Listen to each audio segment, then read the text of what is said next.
তারেক রহমানের ছবি ব্যবহার করা যাবে। একই সাথে বিএনপির যে কার্যালয়গুলো থাকবে সেই কার্যালয়গুলোতেও কিন্তু আনুষ্ঠানিকভাবে তার ছবি টানানোর নিয়ম থাকবে, কারণ এখন থেকে দলের ভারপ্রাপ্ত নয়, তিনি কিন্তু পুরোপুরি চেয়ারম্যান হয়ে দায়িত্ব নিচ্ছেন বিএনপির। এবং এর মধ্য দিয়ে আসলে বিএনপি আরেকটি নতুন ইরায় প্রবেশ করলো এবং সেখানে কিন্তু দলের দায়িত্বভার গ্রহণ করলেন তারেক রহমান। এবং তারেক রহমান, যিনি আসলে দলের একজন সাধারণ সদস্য হিসাবে তার যাত্রা শুরু করেছিলেন, অন্যান্য বিভিন্ন দল বা বিভিন্ন দেশের রাজনৈতিক প্রভাবশালী পরিবারে আমরা দেখেছি যে নেতারা কিন্তু শুরু থেকে এসে একটি বড় অবস্থান বেছে নেন। সেখানে কিন্তু তারেক রহমান প্রথমে সদস্য এবং তারপর কিন্তু ধাপে ধাপে আজকে এই দেশের অন্যতম একটি বৃহত্তম দলের চেয়ারম্যানের দায়িত্বটি গ্রহণ করেছেন। দেখতেই পাচ্ছেন এরই মধ্যে কিন্তু বেশ উত্তেজনা দেখা যাচ্ছে নেতাকর্মীদের মাঝে, কারণ আজকের থেকে এই মুহূর্ত থেকে কিন্তু তারেক রহমান বিএনপির চেয়ারম্যান হয়ে গেলেন।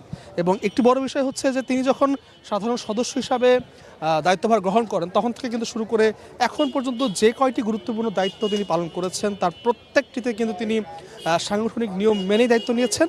এবং তারই আসলে সেই পরম্পরা রক্ষা করার জন্যই কিন্তু আজকে এই জরুরি বৈঠকটি ডাকা হয় এবং সেই বৈঠকে সকল স্থায়ী কমিটির সদস্যদের অনুমোদন নিয়েই কিন্তু আজকে আনুষ্ঠানিকভাবে তিনি বিএনপির দায়িত্বভার গ্রহণ করলেন। এবং এর মধ্য দিয়ে কিন্তু আসলে বিএনপি এক নতুন উদ্যমে যাত্রা শুরু করলো। যদিও শুরু থেকেই তিনি নেতৃত্ব দিয়ে আসছিলেন বেগম খালেদা জিয়া অসুস্থ হওয়ার পর থেকেই, তারপরও কিন্তু আজকে আনুষ্ঠানিকভাবে যে চেয়ারম্যান পদটি তিনি পেলেন এর মধ্য দিয়ে কিন্তু বিএনপি তার সেই আক্ষরিকভাবে যে ভারপ্রাপ্ত শব্দটি তা বাদ দিচ্ছেন। এবং সেই সাথে কিন্তু দলের নেতাকর্মীদের মাঝে এরই মাঝে একটি আলাদা জোশ দেখতে পাচ্ছি আমরা, এবং তারা কিন্তু সারিবদ্ধ হয়ে দাঁড়িয়েছেন আসলে তাদের নতুন চেয়ারম্যানকে বরণ করে নেওয়ার জন্য।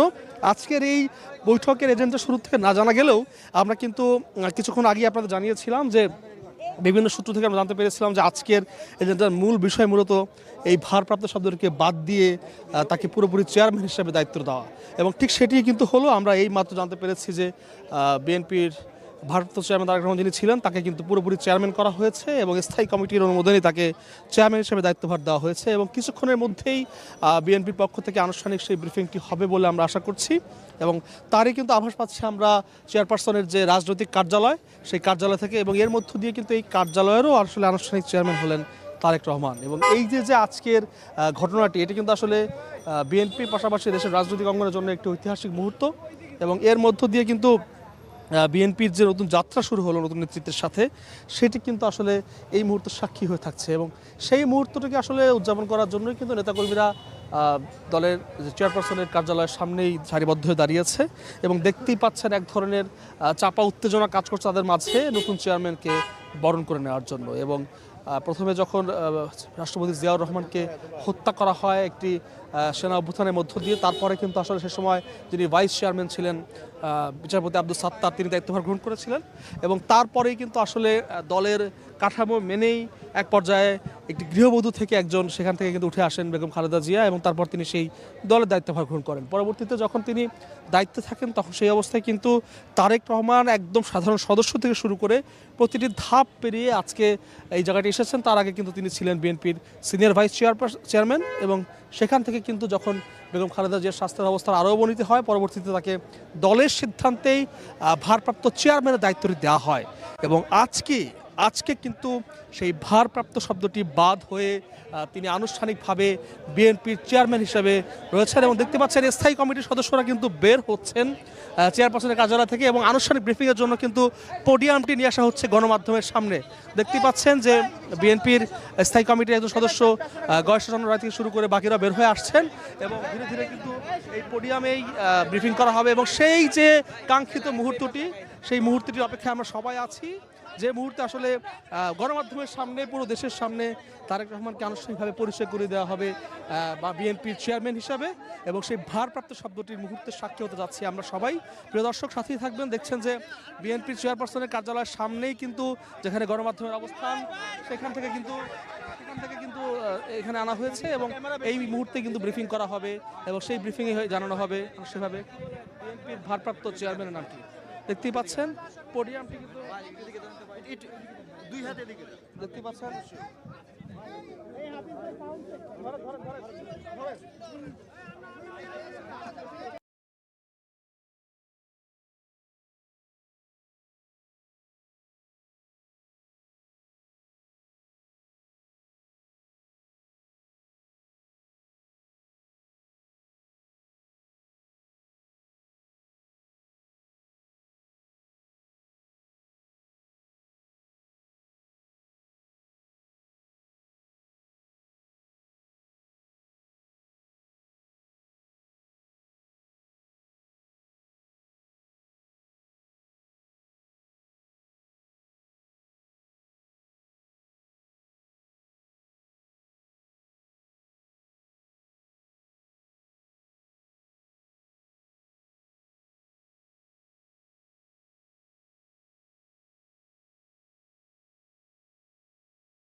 তারেক রহমানের সভাপতিত্বে জাতীয় স্থায়ী কমিটির জরুরি সভা অনুষ্ঠিত হয়েছে।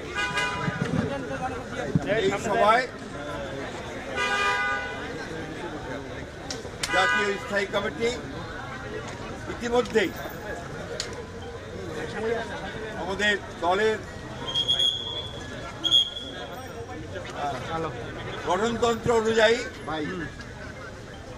দলের ভারপ্রাপ্ত চেয়ারম্যান তারেক রহমান চেয়ারম্যানের দায়িত্ব গ্রহণ করায় সন্তোষ প্রকাশ করে এবং চেয়ারম্যান দল পরিচালনার ক্ষেত্রে যেন সফল হতে পারেন সেই জন্য সবাই দোয়া করে।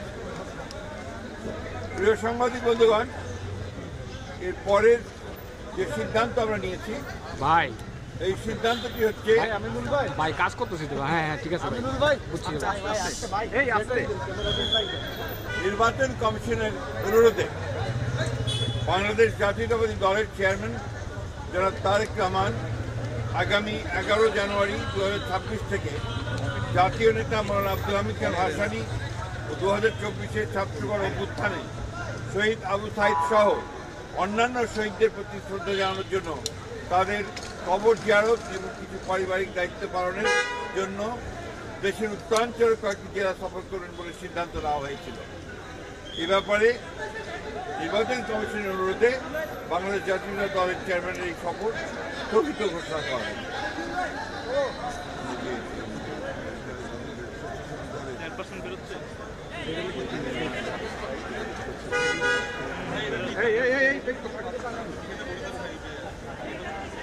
আপনারা ইতিমধ্যেই এই খবরটা সবাই জানেন। ভাই আপনারা সবাই খবরটা খুব ভালো করে জানেন যে দেশে যে নির্বাচন আগামী ফেব্রুয়ারি মাসের 12 থেকে অনুষ্ঠিত হতে যাচ্ছে, সেই নির্বাচনকে বিভিন্নভাবে প্রশ্নবিদ্ধ করার জন্য, বানচাল করার জন্য একটা মহল বিভিন্নভাবে চক্রান্ত করে। তারা ইতিমধ্যেই আপনি জানেন যে উসমান হাদিকে গুলি করে তা করা হয়েছে। একইভাবে বিভিন্ন জায়গায় রাজনৈতিক দলের নেতৃত্বকে বিশেষ করে বিএনপির অনেক কয়েকজন নেতৃত্বকে গুলি করা হয়েছে এবং তারা শহীদ হয়েছে। এবং গত কয়েকদিন আগে স্বেচ্ছাসেবক দলের সাবেক সদস্য সচিব উত্তরের সদস্য সচিব সাবেক সদস্য সচিব মুসাব্বির গুলি করে হত্যা করা। আমরা ইতিমধ্যেই এর তীব্র নিন্দা জানিয়েছি, ক্ষোভ প্রকাশ করেছি এবং অবিলম্বে হত্যাকারীদেরকে গ্রেফতার করে আইনের আওতায় আনার দাবি জানিয়েছি। আমরা বারবার করে এই কথা সরকারকে, নির্বাচন কমিশনকে জানিয়েছি, জানাতে চাই আবারও যে এই ধরনের হত্যাকাণ্ড ঘটতে থাকলে এই দেশে নির্বাচনের পরিবেশ এবং নির্বাচনের পরিবেশ যেন বিনষ্ট না হয় তার জন্য সকল প্রকার উদ্যোগ গ্রহণ করার জন্য, সক্রিয় কার্য প্রক্রিয়া নেওয়ার জন্য আমরা আবারও সরকার এবং নির্বাচন কমিশনকে আহ্বান জানাই। আর ইতিমধ্যে আপনারা সবাই জানেন যে আমাদের গণতন্ত্রের মাতা,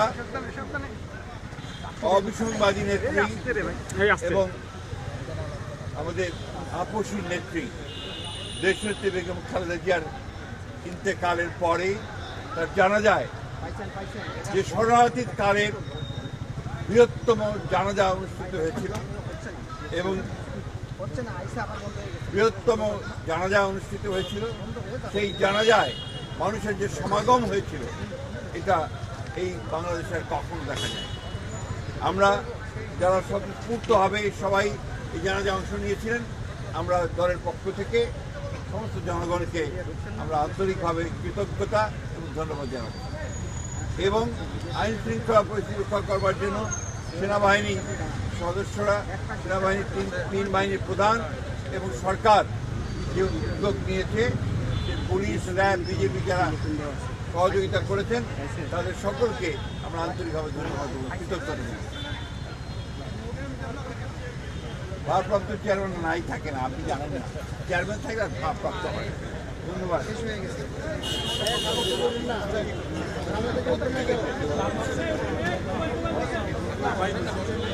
শালা এটা